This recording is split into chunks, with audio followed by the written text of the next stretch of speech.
bûcher. Je rentre les démons, on ramasse tout. Pourquoi? Parce que je ne suis pas en connexion.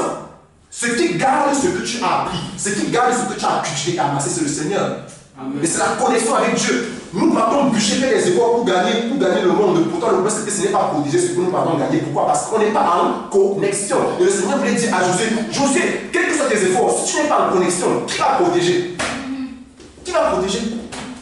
Le Seigneur voulait dire à Josué que c'est la connexion avec Dieu qui garde ses richesses, qui garde son succès. Ses efforts ne dépendent pas, son succès ne dépend pas de ses efforts. Je continue. Le deuxième sous-point, c'est la protection. C'est-à-dire que l'arbre, le chrétien considéré comme un arbre spirituel, doit incarner la protection divine sur la terre. Bien aimé, je reviens sur l'exemple de Nebuchadnezzar. La Bible nous dit que c'était un arbre verdoyant sur lequel les oiseaux du ciel venaient se poser et en dessous duquel les animaux de la terre venaient se reposer pour trouver leur refuge. Ainsi, bien aimé, Nebuchadnezzar incarnait la protection. C'était quelqu'un de sûr, c'est-à-dire que lorsqu'on venait à côté de Nebuchadnezzar, on savait que les autres armées, l'Égypte ou n'importe quoi ne pouvaient pas nous attaquer. Chacun était en sécurité à côté de cet homme. Chacun se sentait vraiment protégé. C'était quelqu'un à qui on pouvait confier les secrets et ne pas se plaindre, et ne pas avoir la tête qui se met à tourner. Et ce que je veux vous dire, bien aimé, c'est que lorsque j'ai vu ça, j'étais très choqué. J'étais tellement choqué. Pourquoi? Parce que Nebuchadnezzar, ce n'était pas un chrétien. Mais c'est quelqu'un que les gens aimaient. Quelqu'un à côté de qui les gens aimaient se sentir, aimaient être. Parce qu'ils se sentaient à l'aise. C'est ce que la vision nous montre. Mais ce qui m'a choqué quand je vis ça, c'est que ce n'était pas un chrétien. Pourquoi? Parce qu'aujourd'hui, quand on parle de chrétien, tout le monde est sur ses gardes. Chacun fait attention. Pourquoi? Parce que la fémania, l'hypocrisie, le mensonge et le banditisme sont entrés dans l'église. Tu entends aujourd'hui, le pasteur a ramassé un million, il est parti. Il a fait la phrase de Dieu, il a fait ceci. Tu viens voir ton pasteur, tu lui donnes ton secret, tu te conduis à lui. Il part voir notre ami pasteur. Ne dis pas qu'il te tient, pardon, tu as besoin de Dieu. Lui aussi, il parle à sa femme. Sa femme aussi, elle est l'amie du notre pasteur. Sa femme va dire aussi à son ami, et son ami est la femme de notre pasteur. Le pasteur dit, je ne peux pas dire à mon père spirituel. Le père spirituel prend aussi. Il parle à son ami spirituel et ça devient une chaîne. Ton nom est maintenant partout. Est-ce que tu es aujourd'hui un chrétien à qui les gens peuvent confier des secrets? Est-ce que tu es quelqu'un de sûr? La Bible dit que Nebuchadnezzar, un païen, c'était quelqu'un de sûr, où les gens disaient que non, que de partir chez les Israélites, je parle moi chez Nebuchadnezzar, à l'opposé. Voilà ce que la Bible nous dit. Est-ce que toi, tu incarnes l'assurance, la protection? Est-ce que tu incarnes la sûreté, la sécurité divine sur la terre? Est-ce que quand les gens te voient, ils disent de toi, voilà un chrétien avec qui je peux partir dire mes choses, avec qui je peux me confier? Le troisième point, c'est l'appui, comme je l'ai dit tout à l'heure. Et j'ai pris pour cela l'exemple de Zachée. Bien aimé, la Bible nous dit que Zachée, c'était un homme qui, en raison de sa taille, ne pouvait pas voir Jésus. Et qu'est-ce qu'il a fait? Il est monté sur un arbre. Ainsi, c'est grâce à l'arbre que Zachée, ou encore c'est en prenant l'appui sur un arbre que Zachée pouvait voir son sauveur et avoir une rencontre personnelle avec lui. Amen. Et de même, l'arbre était devenu le moyen par lequel Jésus pouvait localiser Zachée. Ainsi, bien aimé, un chrétien, c'est-à-dire un arbre spirituel, c'est celui qui permet à Zachée d'avoir une rencontre spirituelle, d'avoir une rencontre personnelle avec Jésus. C'est celui qui est pour les autres un guide spirituel, un encouragement, quelqu'un qui prêche l'évangile, quelqu'un qui amène les gens à avoir une profondeur, une connexion avec Dieu. Mais aussi, c'est quelqu'un au travers qui Jésus parvient à localiser ses enfants quelque part. Amen. Quand le Seigneur te met à l'université, quand le Seigneur te met dans une salle de classe, est-ce que le Seigneur, à cause de toi, remarque un changement dans ton entourage? Mais je viens prophétiser sur la vie de quelqu'un aujourd'hui. À partir de maintenant, à la fin de cette prédication, tu seras un Zachée pour plusieurs dans ta génération. Tu seras un Zachée pour tes amis d'école. Tu seras un Zachée pour ta famille. Tu seras un Zachée pour ceux de ton travail. Alléluia.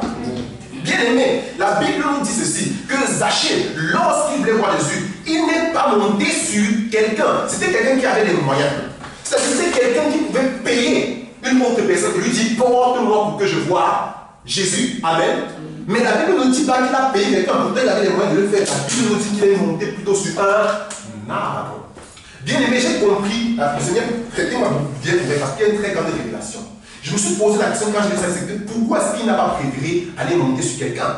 Pourquoi est-ce qu'il a choisi un arbre? Pourtant il avait les moyens. Bien aimé, la réponse que le Saint-Esprit m'a dit, c'est que quoi? C'est que l'arbre était immobile. Voilà la raison pour laquelle j'ai monté plutôt sur l'arbre. L'arbre était immobile. L'arbre était stable. Quelqu'un disait stable.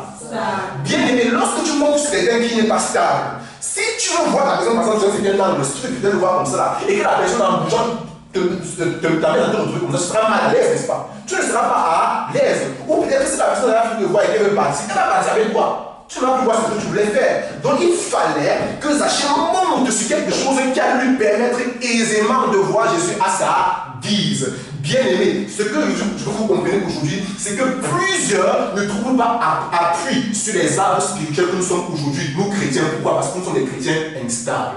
Amen. Nous sommes des chrétiens spirituellement immobiles. Aujourd'hui tu es chrétien, mais demain parce que Dieu t'a refusé le bac, ou bien parce que Dieu t'a refusé l'argent, tu es rien. Aujourd'hui tu es chrétien, parce que demain Dieu t'a refusé la femme, tu ne lis plus ta Bible. Aujourd'hui tu es chrétien, parce que demain Dieu ne te donne pas le job, tu ne lis plus ta Bible, tu n'es plus pas. Et c'est comme ça que, bien aimé, Dieu ne peut pas se servir de toi, qui est connecté aujourd'hui, déconnecté demain, connecté hier, déconnecté après-demain, pour pouvoir sauver quelqu'un. Parce que tu vas finalement, toi aussi, tu vas lui communiquer ta nature. Il va te dire que c'est un connecté, déconnecté. S'il va te délester, comme on dit, voilà le mot, il va te délester spirituellement, bien aimé. C'est pour la raison pour laquelle aujourd'hui, beaucoup de gens préfèrent Dieu sauve les gens par, comment on dit là, par les signes.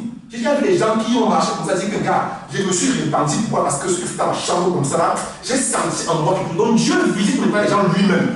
Il ne passe plus par les arbres. Pourquoi? Parce que les arbres sont mobiles. Alléluia.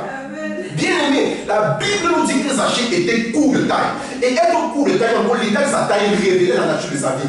Être court de taille voulait dire en soi que sa vie était tellement mauvaise. C'est pourquoi l'état de sa vie ne le qualifiait pas, ne pouvait pas lui permettre de voir Jésus en vérité. C'est soit l'explication de la courte taille de Zachée. La courte taille de Zachée révélait sa mauvaise vie. Et quand tu as une mauvaise vie, ta taille est courte spirituellement, tu es un nain. C'est pourquoi il fallait un arbre spirituel qui devait réajuster la taille de Zachée afin de lui donner la taille spirituelle nécessaire pour voir Jésus. Et quelqu'un me dit Amen. Et le Seigneur attend de nous que nous soyons des arbres spirituels pour donner à Zachée la taille nécessaire pour le voir. Combien de gens ont été réajustés en taille à cause de toi? La vérité, c'est que toi, tu es un homme spirituel. C'est pourquoi les chrétiens ont ne parlent pas à moi. C'est ça. La vérité, c'est que plusieurs parmi nous, ce sont des noms. Et un nom, c'est un nom, c'est un deux noms. C'est pas un géant. Donc c'est ça la vérité. Ainsi, bien aimé, moi je viens de déclarer aujourd'hui qu'il y a quelqu'un qui était un Zachée spirituel, un homme avec une courte taille. Tu n'as pas vraiment été pour quelqu'un un guide spirituel, mais à la fin de ce séminaire, je te dis au nom de Jésus-Christ que ta taille va être réajustée, que tu vas pouvoir être un support pour les autres. Et la dimension de ton Amen déterminera la dimension de la manifestation de cette prophétie. Amen. Le deuxième point dit, il est planté près d'un courant d'eau. Bien aimé, l'eau symbolise un endroit favorable pour la croissance de quelque chose. Et je dirais même d'ailleurs pour la croissance de tout.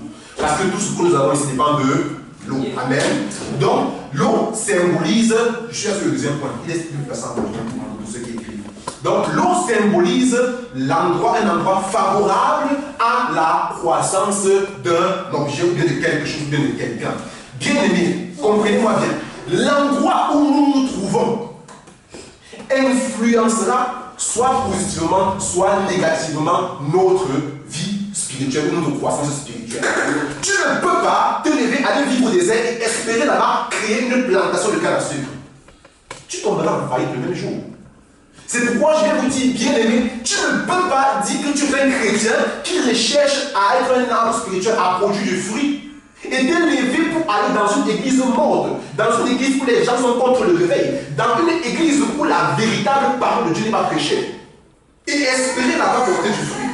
Tu vas tomber en faillite spirituellement. On ne part pas à une église parce que mon père et ma mère y vont. Je ne vais pas à une église parce que c'est à côté de ma maison. Non, je m'en vais dans une église parce que j'ai reconnu que là-bas, on fait des choses qui agréent Dieu. La véritable évangile de la sanctification et de la repentance est prêchée. Même si mes parents me réunissent, et la Bible dit d'ailleurs que nous avons un nouveau père, et mon père et ma mère peuvent m'abandonner, mais l'Éternel ne m'abandonnera jamais. Quand on dit que mon père et ma mère vont me tuer, la Bible dit c'est quoi par rapport au père et ma mère? Mon père et ma mère sont ceux qui écoutent la parole de Dieu et la mettent en pratique. Est-ce que quand ton père et ta mère se lèvent pour aller dans une église où on dit que Jésus est un archange, est-ce qu'ils font la volonté de Dieu? Est-ce que quand ton père et ta mère se lève pour aller dans une maison où l'on dit que mon nom a remplacé l'apôtre Pierre. Est-ce qu'ils font la volonté de Dieu? Est-ce que c'est biblique? Et tu vas dire que je peux y aller parce que ton père et ta mère y vont. Il y a quelque chose qui ne va pas. Alléluia. Donc l'endroit où nous nous trouvons influence notre croissance spirituelle. Et lorsque dans la Bible dit il est planté en bougeant courant, vous savez que si tu es un chrétien véritable, pourquoi? Parce que je répète le thème de mon message, c'est les 5 choses qui caractérisent un chrétien véritable. Ça veut dire que si tu es un chrétien qui recherche la transformation intérieure, qui cherche à plaire à Dieu, qui est selon Dieu un chrétien vraiment qui marche comme Dieu le veut, c'est que tu es aussi en un endroit où est prêché la parole que Dieu veut. Où est prêché la volonté de Dieu, où est faite la volonté de Dieu. Bien aimé, deuxièmement, le courant d'eau n'est pas seulement toujours l'image d'une église, ça peut aussi être l'image de l'influence de ton entourage, c'est-à-dire de tes amis. Et la Bible nous dit quelque part que les mauvaises compagnies corrompent les bonnes mœurs. Ça veut dire qu'on est influencé par son entourage, on est influencé par ses amis. Et ce que je veux dire, c'est que quels sont les amis que tu as juste pour l'église?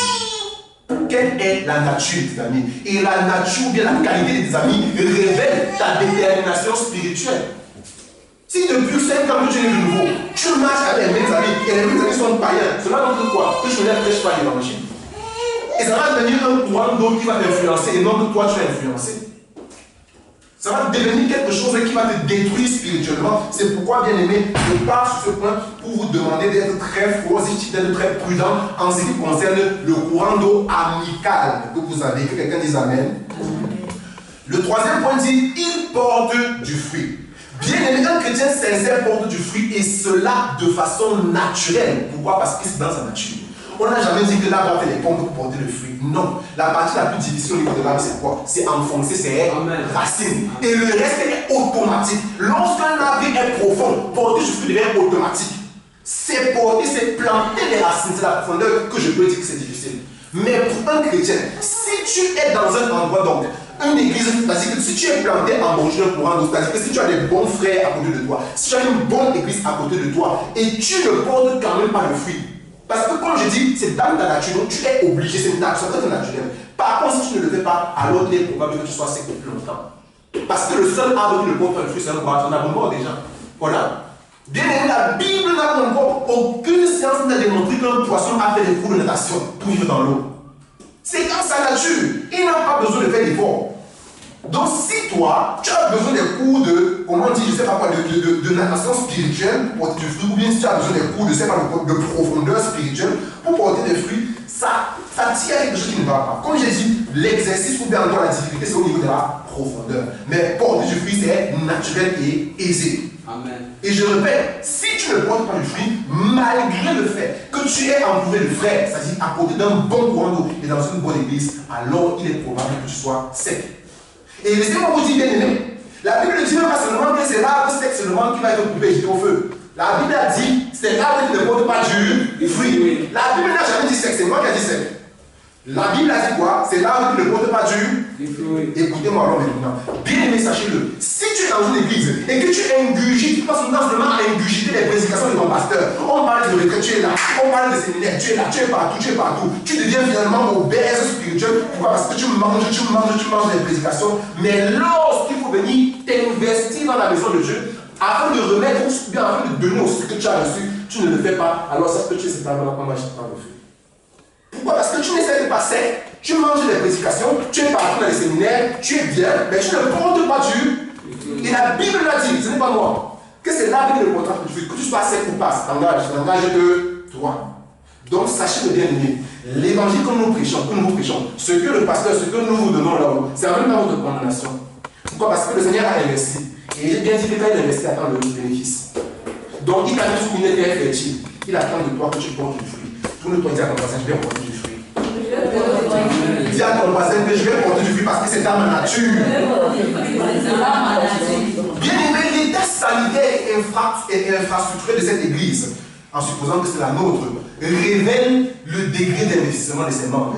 Sinon, on attend tout à l'heure dans la maison, dans cette église, on voit ici là, les cancrelats, on voit là-bas les points à gagner, on voit ici là, des trous de souris. Cela montre aussi qu'il y a des gens, que les membres de cette église ne s'investissent pas assez, n'est-ce pas, pour qu'il y ait de la pauvreté. Et ce que je veux dire au travers de cela, c'est que quoi? En soi, il y a des gens qui, lorsqu'ils arrivent dans la maison, pensent toujours qu'enlever ces cancres-là et boucher cette trou de souris, c'est une occupation qui incombe les autres. C'est-à-dire qu'ils viennent en raison de leur veste et de leur diplôme. Allez, ça c'est pas mon niveau. Hein. Moi je suis quelqu'un qui doit seulement être un archibishop, un bishop, un trichop, un quadrichop. Je dois avoir des responsabilités élevées. Je dois être placé à côté du pasteur. Mais ça c'est pas mon niveau, ça c'est pour l'église, ça c'est pour ma femme. Donc c'est donc vraiment. Et ainsi, bien aimé, j'ai compris que la raison, il y a deux raisons majeures qui nous empêchent, nous dans la vie de Dieu, parce que je vais me limiter à cela, de porter du fruit. Les deux raisons majeures sont l'orgueil et la honte. C'est-à-dire, l'orgueil, c'est quelque chose qui amène l'homme en raison, qui nous amène, nous chrétiens, en raison de nos diplômes, parce que, et aussi en raison du fait que nous aimons trop les postes. Nous sommes les chrétiens des postes, des titrements. On aime avoir un titre, c'est-à-dire le sous-pasteur, le sous-directeur, le sous-quelque chose d'auteur. Hein? On aime avoir des titres, et ce sont des choses qui nous empêchent à nous rabaisser pour pouvoir intervenir dans les choses primaires et subsistentielles, dans les choses qui sont importantes pour la subsistance véritable de l'Église. Est-ce que l'Église va tomber si on n'a pas de bon pasteur? J'ai pas de bon pasteur, je dis si on n'a pas de bon prêcheur. J'ai vu des églises où les pasteurs n'étaient pas trop étonnants, mais les églises où on est 1000 membres. Je vous dis. Mais j'ai vu des églises qui ont des bons pasteurs, mais personne ne veut savoir pourquoi, parce qu'on a ça sale. Et personne ne veut que ça soit au cabinet, même Dieu, c'est ça la raison. Là où le Seigneur n'est pas là, vous voulez que les gens soient là. Le pasteur avec sa théologie, sa philosophie, son argumentation, le pasteur est bien assis, mais personne, 4 membres. Et Dieu donne 4 membres là, pourquoi? Pour qu'il commence à balayer le sol, pour qu'il commence à mettre un peu de machin, de peinture. Pourquoi? Parce que c'est l'endroit où le nom de Dieu est invoqué. Et quand vous entrez dans la maison, vous voyez les papiers ici, les airs de la moisissure, suffit pour savoir. Dieu lui-même, est-ce qu'il va te prendre de venir dans les choses? Parce que toi, ta veste et ton diplôme t'empêchent de venir balayer le sol. Bien aimé, si ce sont nos vestes qui nous empêchent de venir balayer la maison du Seigneur, alors venons à l'église en culotte. Là, ce sera plus facile. Pourquoi? Parce que quand tu t'empêches, on va plus salir. La Bible dit que le Seigneur a laissé ses vêtements au royaume, au ciel, pour venir devenir charpentier afin de modeler la charpente de ton salut. Lui qui était l'ancien des jours, il n'a pas tenu son poste d'ancienneté, son diplôme d'ancienneté comme une poignée pas laissé, mais il a laissé ça au ciel. Quand tu viens ici à l'église, je suis protocolaire, je suis diplômé d'État. Et à cause de ça, je ne peux pas aller regarder. Le Seigneur n'a que faire de nos diplômes, et ce que le Seigneur veut que nous fassions, c'est que nous soyons humbles, que nous nous rabaissons afin de pouvoir porter du fruit. Amen. Le deuxième point, c'est la honte. Bien aimé, ce que j'ai aussi compris, c'est ceci. C'est qu'en soi, des fois, on a honte de porter du fruit. Pourquoi? Parce que quand tu es né de nouveau, et voilà, quand Dieu t'avait sorti surtout du monde, tu as des amis à qui tu ne peux pas prêcher l'évangile. Pourquoi? Parce que tu te dis, voilà, bien parce qu'ils le font d'ailleurs. Ils te disent des fois, toi, si tu faisais comme nous, moi, tu peux te montrer de quoi? On t'assemble quand on faisait ça. On ne vient pas te parler comme si tu étais. Et beaucoup sont victimes de ça aujourd'hui. Mais ce qui fait qu'ils sont victimes de ce que j'ai appelé la peur évangélique. Amen. Mais aujourd'hui, après ce séminaire et maintenant d'ailleurs, je vais te dire quelque chose qui va te délivrer de la peur évangélique. Dis à ton voisin, je suis en haut. Je suis en haut. Dis-le fort. Je suis en haut. La façon dans laquelle tu vas dire à déterminer si tu vas être niveau ou pas aujourd'hui. Ok, ça va. Donc, voici. Bien aimé, sachez une chose. Je commencerai par ce point de vue. La fin d'une chose vaut mieux que son commencement. La fin d'une chose vaut mieux que son commencement. Bien aimé, les choses en fait, la personne mieux placée pour donner un conseil à quelqu'un pour un problème particulier, c'est la personne qui est déjà tombée et retombée dans ce même problème. Donc tu pourras mieux, pas de raison absolue, mais mieux donner un conseil à quelqu'un si tu as déjà été dans ce problème à une reprise. La personne mieux placée pour faire la différence, par exemple, entre la Bible et le Coran, c'est la personne qui a lu les. Donc de même, la personne mieux placée pour pouvoir présenter à un mondain la différence ou bien encore les dangers du monde et l'avantage du monde des cieux, c'est la personne que Dieu a sortie du monde. Bien aimé, il y a des gens qui ne sont pas nés dans le monde, qui ont vraiment, par exemple, des gens qui sont nés dans une famille chrétienne et qui ont grandi comme des chrétiens. C'est pourquoi lorsqu'ils se retrouvent dans les mondains pour leur parler de l'évangile, les mondains regardent et disent, mais ça c'est même qui? Ils parlent effectivement et ce n'est pas faux. Parce qu'ils ne savent pas ce qu'ils disent. Ils ont un vocabulaire qui ne correspond pas. L'apôtre Paul pouvait parler aux mondains. Pourquoi? Parce qu'il avait un vocabulaire que les mondains comprenaient. Donc, quand Dieu ne t'a pas fait sortir du monde pour pouvoir te rentrer là-bas, tu n'auras pas le vocabulaire nécessaire. Tu peux avoir certaines idées empruntées, entendues, mais tu n'auras pas un vocabulaire assis pour pouvoir convaincre les mondains que ce qu'ils font n'est pas bien. C'est pourquoi le fait que tu as été dans le monde, cela t'a qualifié pour être le pasteur par excellence des mondains. Et si quelqu'un prend cela, qui dise Amen. Amen. Donc toi qui es mondain, qui est un ex-mondain, sache qu'aujourd'hui, les mondains ont besoin plus de toi que les chrétiens. S'il y a quelqu'un ici qui a abandonné le christianisme, ne t'assure, c'est ça. Ne parle pas toi. Mais s'il y a quelqu'un qui est sorti du monde, alors c'est toi qui es la personne la plus qualifiée pour parler au mondain. Et moi, je prophétise sur la vie de quelqu'un aujourd'hui, si tu étais dans la peur, si tu ne voulais pas, si tu ne te faisais pas confiance, je déclare aujourd'hui et maintenant que la confiance de Jésus-Christ te saisira et que tu iras vers les mondains pour délivrer plusieurs. Alléluia. Pourquoi? Parce que Nebuchadnezzar s'attend dans le monde, Pharaon y est aussi, et beaucoup d'autres personnes ont besoin de Jésus-Christ. Et toi, tu es leur évangéliste. La Bible dit que la création attend avec un ardent désir la révélation des fils de l'homme. Et moi, je crois toujours quand on apprend ce verset, c'est que la révélation vient de ceux qui ont été pris du monde. Amen. Alléluia. Pourquoi? Parce qu'en toi, dans le monde, le Seigneur vient placer quelque chose. Mais c'est pour que cela puisse se révéler pour les mondains. Il fallait d'abord que Dieu te tire du monde, te mette dans sa maison, ouvre ces choses-là, et avant de te remettre dans le monde. Si tu restes dans le monde, ça ne peut pas se révéler. Est-ce que quelqu'un pourrait avoir une autre question? Et la Bible dit aussi, pour continuer le dernier point, on va continuer ce point, il porte son fruit en ça. Bien-aimé, il est important pour chaque chrétien d'avoir la patience nécessaire pour s'asseoir humblement, apprendre, afin de pouvoir porter son fruit en sa saison.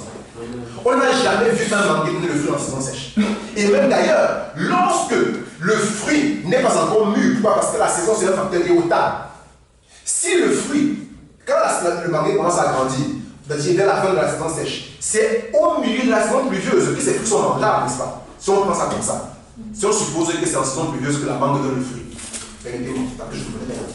Donc ce que je veux dire, c'est que si tu n'attends pas que ton fruit mûrisse, c'est-à-dire que si tu n'attends pas d'être prêt avant de faire certaines choses, alors il est fort probable que tu puisses donner aux gens des fruits à manger qui ne sont pas mûrs, des fruits acides. Bien aimé, si j'ai insisté sur ce point, c'est parce que le Seigneur m'a permis de comprendre que le zèle mal éclairé et l'envie de faire comme les autres, d'imiter les grands pasteurs, pousse certains à agir avant le temps. Amen. Amen. Voilà en fait ce que je voulais vous dire. L'envie d'être comme les autres. Et ils ne savent pas pour pouvoir devenir comme ces autres. Ils ne savent pas les sacrifices que ces autres ont fait pour arriver là-bas. C'est pourquoi je viens au travers de ce point pour dire, prenez le temps de vous laisser former, acceptez le test de la soumission pour pouvoir porter du bon fruit. Pourquoi? Parce que lorsque tu portes du fruit acide, cela veut dire que les actes d'atmosphère sont acides et tu communiques l'acidité aux gens. C'est pourquoi certains sont étonnés d'être haïs par les autres à cause des actes qu'ils posent. Tes fruits sont acides, tes actes sont acides, tu communiques l'esprit d'acidité, les gens ne se sentent pas bien. Mais lorsque tes fruits sont mûrs, alors tes fruits sont sucrés, tes actes sont sucrés, les gens aiment ce que tu fais et c'est comme ça que tu seras aimé. Que quelqu'un dise à son voisin, je serai aimé. Je serai aimé. Le prochain point dit, ou encore le quatrième, l'avant-dernier, son feuillage ne flétrit point. Que quelqu'un dise feuillage. Bien aimé, le feuillage, c'est la gloire d'un arbre. C'est-à-dire que lorsqu'on regarde un arbre, ce qui fait sa beauté, ce sont ses feuilles, n'est-ce pas? Et ce que moi j'ai remarqué, c'est qu'en hiver, lorsque tu regardes un arbre, à cause des conditions, en fait, permettez-moi de deviner ce point, la Bible dit que son feuillage ne flétrit point. C'était ce point, n'est-ce pas? Ok, non, ça fait que je l'ai dit. Donc, ce que je dis, c'est que lorsqu'on regarde ces mêmes arbres qui ont des belles fleurs, en hiver, comment est-ce qu'ils sont? Dépourvus de leur feuillage. Il ne reste que les branches. Donc, c'est comme si c'était un squelette. On a l'impression d'être dans le film de Dracula, dans le film d'horreur. Amen. Et ce n'est qu'en été ou au printemps que les feuilles reviennent. Donc, ça veut dire que la gloire d'un arbre naturel est proportionnelle à la saison. Mais ce que la Bible nous dit, c'est que le feuillage d'un chrétien, c'est-à-dire d'un arbre spirituel, ne change pas. Malgré le vide spirituel, malgré le homme spirituel. Alléluia. Ainsi, bien aimé, ce que vous devez comprendre, c'est que le feuillage d'un chrétien, en fait, c'est sa capacité, ou encore c'est sa réputation. Ce n'est pas seulement dans son apparence, certes, mais c'est certes dans son apparence, mais pas seulement. C'est d'abord, pour un chrétien, sa réputation. Voilà le feuillage d'un chrétien. Sa crainte, ou encore sa connexion, sa profondeur avec l'Éternel. Et son bon sens. Voilà ce que le Seigneur nous a donné pour nous, le feuillage d'un chrétien. Sa réputation, sa crainte de Dieu, c'est ça, sa communion avec Dieu et son bon sens. Et ce que la Bible nous fait savoir aujourd'hui, c'est que quelles que soient les saisons, c'est-à-dire quelles que soient les situations difficiles, quels que soient les hauts et les bas qu'un arbre spirituel traverse, sa crainte de l'Éternel, sa réputation et son bon sens sont inébranlables. C'est pourquoi je viens prophétiser dans ta vie aujourd'hui. Et je déclare que si Satan a entamé des pièges, des stratèges pour salir ta réputation, pour te déconnecter de Dieu, pour te démoraliser, tous ces plans seront nuls et sans effet au nom de Jésus-Christ. Donc, amen. Dites-moi l'amour très fort, bien-aimé, que je prêche. D'autre part, l'apparence bien-aimée aussi du chrétien sincère fait la différence. Pourquoi? Parce que quand on lit la Bible, on connaît l'histoire de Josué et de Caleb. La Bible dit que ce sont des gens à qui le Seigneur a donné une vigueur durable pour qu'ils puissent entrer dans la terre promise. Pourquoi? Parce qu'on avait affaire au peuple israélite qui était un peuple tellement rebelle et Dieu voulait d'abord tuer les rebelles de ce peuple et ne faire entrer que la souche, c'est-à-dire que la partie de ce peuple reste en soi. Des gens qui n'étaient pas vraiment rebellés, des gens qui étaient encore une nouvelle génération. Et pour donc tenir sa promesse envers ceux de l'ancienne génération qui avaient été fidèles à l'instar de Caleb et de Josué, il fallait qu'ils maintiennent leur vigueur. Ainsi, bien aimé, ta fidélité maintiendra ta vigueur. Moi, je suis resté ici là et j'ai constaté beaucoup de choses dans ce pays. Parce que nous sommes dans un pays où, dans beaucoup d'églises, les gens jouent beaucoup avec le Saint-Esprit. Moi, j'ai connu une fille, une soeur de l'église, d'une beauté catastrophique. C'est-à-dire tellement belle et vraiment, ça se fait mal à l'aise. Parce qu'elle était célibataire. Donc, vous comprenez mon problème. Donc, elle était vraiment extraordinaire. Et le malheur, le compte du malheur, c'est quoi? C'est qu'elle n'avait pas un bon feuillet. Elle n'était pas embauchée d'un bon courant d'eau, c'est-à-dire au niveau des amis, quoi. Elle n'avait pas de bonne réputation. Et elle est sortie de l'église pour une durée, je pense, de 2 ans. Et quand on est sorti de l'église, comment on les a demandé, elle a fait carrière. C'est-à-dire qu'elle a fait carrière. Ok? Bien aimé, 2 ans seulement. Ça m'a beaucoup enseigné. 2 ans après seulement, elle est revenue. Je ne l'ai même pas revenue. Et je suis passé à côté d'elle comme ça, j'ai eu honte. Parce qu'après, quand je me suis rendu compte que c'était physique, c'est quoi ça?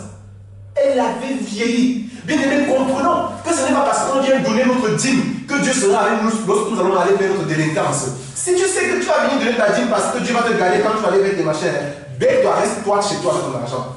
Elle donnait beaucoup, elle donnait sa dîme, je la voyais quand on faisait la quête. Mais ça n'a pas empêché que ce qu'elle va te faire, donc elle est retombée sur elle. Et ce que j'ai compris bien aimé, c'est que ne comptons pas sur Dieu. Ne sommes pas des chrétiens de l'apparence, des chrétiens qui vivent, comment on dit, qui sont des chrétiens, c'est pas quoi, du dimanche, comment on dit là. Du dimanche, nous sommes bien là, mais pendant la semaine, nous sommes en train de faire nos propres choses. Le Seigneur m'a montré au travers de cette histoire que c'est que même si tu payes la vie n'importe comment, même si tu fais n'importe comment, si tu te lèves après, tu peux faire des mauvaises choses. Je ne serai pas avec toi. Bien aimé, à partir de ça, j'ai reconnu une personne en qui l'Esprit de Dieu est, une personne en qui l'Esprit de Dieu n'est pas. Pourquoi? Parce que moi, je suis son aîné de près de 6 ans. Mais aujourd'hui, quand vous la voyez, si vous nous mettez nous deux, on va dire que ça, c'est ma grand-mère. Grand-mère. Ouais.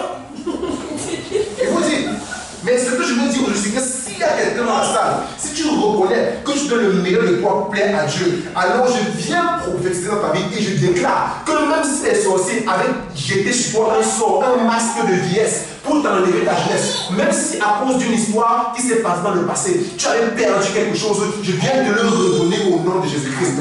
Parce que tu as écouté cette parole et parce que tu as dit Amen. Que cela ne soit accordé au nom puissant de Jésus-Christ. L'église, le frère n'est pas seulement dans l'apparence, mais aussi dans l'âme et dans l'esprit. C'est-à-dire que le chrétien fidèle a une gloire intérieure qui lui permet d'être inébranlable malgré les saisons. Nous sommes dans un pays où quand tu vois quelqu'un qui a payé son végétamine, il va boire.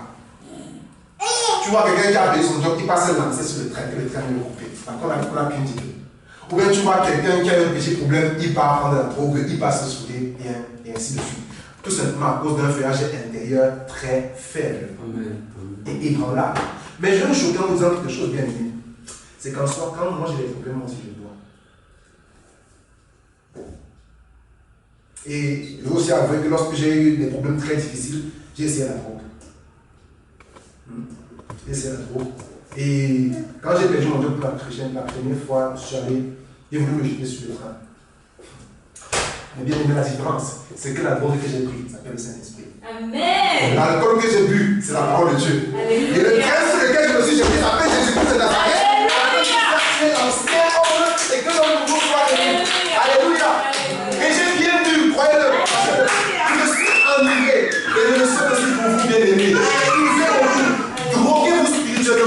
Jetez-vous sur les rails. Allez vous lancer sur les trains pour tuer l'homme ancien, afin que l'homme nouveau soit un point dit tout ce qu'il fait réussir. Bien aimé, des fois, quand je tombais sur ce passage, ça arrivait dans des situations de ma vie où quand je tombais sur ce passage, des fois, j'étais un peu bouleversé. Parce que ça arrivait dans des situations où certaines choses importantes dans ma vie n'avançaient pas comme je le voulais. Pourtant, j'étais vraiment dans cette période en connexion avec le Seigneur. Et quand je regardais même la vie de d'autres chrétiens fidèles qui étaient à côté de moi, je regardais, je vois aussi qu'ils avaient, chacun avait ses problèmes. Pour moi, par exemple, c'était un problème d'école. Mon école, par exemple, n'avançait pas. Pourtant, j'étais en bonne connexion avec le Seigneur. Et chez d'autres, c'était un problème d'argent. D'autres chrétiens fidèles que je connaissais, c'était un problème de mariage. Donc, c'est ce qui fait qu'avec tout ce que j'ai vu, je me suis vraiment mis en cette période à remettre en cause ce verset. À me dire, est-ce que le chrétien véritable, tout ce qu'il fait, lui réussit? Est-ce que tout ce qu'il fait lui réussit avec tout ce qui m'arrive? Et bien, j'ai compris au travers de cela que le succès se définit relativement à comment chacun, on se comprend relativement à comment est-ce que chacun se le définit. Et cela veut dire que tandis que nous définissons le succès à notre manière, Dieu aussi se le définit à sa manière. Or, ce verset a été dit par David qui a parlé sous l'action du Saint-Esprit. Donc, ça veut dire qu'il a parlé du succès compris selon Dieu. Amen. Donc, voici, bien aimé, la pensée de Dieu c'est ceci. La fin d'une chose vaut mieux que son commencement. Sachez que le succès de Dieu arrive quand nos échecs s'apprêtent à nous donner le coup de grâce. Je m'explique. Quand on lit l'histoire de Ruth pouvait dire, après la mort de son mari, à cause de l'état dans lequel elle s'est retrouvée après la mort de son mari, elle pouvait dire, c'est fini pour moi. Tout ne va plus marcher. Je ne peux plus rien parce que mon mari est mort, j'ai tout perdu. Mais bien aimé, sachez-le, c'est la mort de son mari qui a occasionné son remariage avec Boaz, qui est qui? L'ancêtre de Alléluia. La Bible, bien aimé, Joseph veut dire, lorsqu'il était dans la prison, et tandis que Potiphar résignait, on pensait à son sort. Joseph peut bien se dire, aujourd'hui c'est clair que je n'ai plus d'issue, c'est fini pour moi. Pourquoi? Parce que si Potiphar m'a mis en prison, je n'ai plus aucune chance. Mais bien aimé, c'est en ce moment même, c'est dans cette prison même qu'il a rencontré les chansons du roi, qu'il a conduit vers qui? Vers Pharaon. Donc moi je viens prophétiser sur la vie aujourd'hui. C'est dans la difficulté, c'est dans les derniers moments, les moments les plus difficiles, où tu ne t'attendais plus à ce que quelque chose se passe dans ta vie, que ton miracle va se réaliser. Ce sont les moments difficiles de ta vie que Jésus-Christ va t'utiliser pour te conduire à Pharaon. Ce sont les situations difficiles qui t'arrivent. La perte de ton mari, la perte de quelque chose de cher qui va faire de toi l'ancêtre du Messie. Alléluia. Amen. Donc, voilà. Et bien aimé, je vais conclure mon message en parlant encore d'un petit paragraphe, encore de la fin. S'il dit, je relis, si vous permettez, je suis à la fin de mon message. Il n'en est pas ainsi des méchants. Ils sont comme la paille que le vent dissipe. C'est pourquoi les méchants ne réussissent pas au jour du jugement, ni les pécheurs dans la communauté des justes. Bien aimé, quand j'ai lu ce thème, je me suis posé des questions. Et j'ai dit, pourquoi le méchant ne résiste pas au jour du jugement? Et voici ce que le Saint-Esprit m'a dit. Quand on regarde l'arbre et la paille, parce que la Bible dit, le méchant est comme, il a dit, parce que le méchant est comme la paille que le vent emporte. Et il a aussi dit, c'est pourquoi le méchant ne résiste pas au jour du jugement. En soi, voilà la réponse. Parce que le méchant est comme la paille. Et je me suis demandé, pourquoi est-ce qu'il définit le méchant comme la paille? Quand tu regardes l'arbre et la paille, quand ils sont encore petits, ces deux arbustes, tu ne peux pas facilement les différencier. Pourquoi? Parce qu'ils sont petits, c'est comme des herbes, non? Mais c'est en grandissant que l'arbre se diffère, que l'arbre se différencie de la paille. Pourquoi? Parce qu'en grandissant, l'arbre enfonce ses racines dans les profondeurs et augmente en volume. Pourquoi? Parce qu'elle est profonde. Et le problème de la paille, c'est que quoi? La paille, quand tu la tires comme ça, elle sort du ciel, elle sort de la terre. Et pourquoi est-ce qu'elle soit si facilement? Pourquoi? Parce que ses racines ne sont pas profondes. Donc en soi, le problème du païen qui ne résiste pas au jour du jugement, c'est un problème professionnel. Amen. Le païen ne résiste pas au jour du jugement parce qu'il n'est pas profond. Et on n'a même pas dit le païen, on a dit le méchant. Est-ce qu'il n'y a pas de méchants parmi les enfants de Dieu? Du moins, j'ose le croire. Mais sachez bien aimé que le message que le Seigneur voulait nous donner, le noyau du message, c'était un message de profondeur. soyons des chrétiens profonds et soyons des chrétiens sérieux. Et le Seigneur nous bénira au-delà de nos attentes. Que le Seigneur vous bénisse. Amen. Amen. Je veux commenter quelque chose. Tu peux ajouter là. J'avais quelque chose que celui qui a parlé, que le Seigneur vraiment bénisse le serviteur, vraiment pour beaucoup de révélations et de profondeur. Il y a quelque chose qui m'a beaucoup touché. Vraiment, quand il a parlé il y a trois choses que je veux parler rapidement. Quand il a parlé du Rachel, il a dit que